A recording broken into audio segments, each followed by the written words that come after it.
Unique academy அறக்கட்டளை மற்றும் அகில இந்திய தமிழ்ச் சங்கம் இணைந்து வழங்கும் கல்வி கண்காட்சி 2025. +2விற்கு பிறகு என்ன படிக்கலாம், எங்கு படிக்கலாம், உயர்கல்விக்கான வழிகாட்டி. அனுமதி இலவசம்.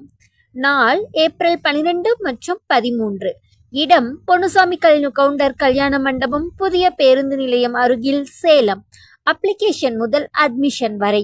உங்களின் எதிர்கால கனவை நனவாக்க உங்களுக்காக கல்வியாளர்களின் ஆலோசனைகள் மற்றும் முன்னணி கல்வி நிறுவனங்களின் ஸ்டால்கள். நீங்கள் விரும்பும் கல்வி நிறுவனங்களை நீங்களே தேர்வு செய்ய வாய்ப்பு. அனைவரையும் வருக வருக என அன்புடன் அழைக்கின்றோம். 50க்கும் மேற்பட்ட முன்னணி கல்வி நிறுவன ஸ்டால்கள், சிறப்பு அழைப்பாளர்கள் மற்றும் கல்வி ஆலோசகர்கள். பேராசிரியர் முனைவர் திரு விஸ்வநாதன், முன்னாள் பல்கலைக்கழக துணைவேந்தர், அண்ணா பல்கலைக்கழகம், சென்னை. முனைவர் திரு முருகேஷ பூபதி, முன்னாள் பல்கலைக்கழக துணைவேந்தர், தமிழ்நாடு அக்ரிகல்ச்சுரல் யூனிவர்சிட்டி, கோவை. கல்வியாளர் முனைவர் ஜே கோவிந்தராஜ், நிறுவனர் யுனிக் அகாடமி அறக்கட்டளை, தலைவர் அகில இந்திய தமிழ்ச் சங்கம்.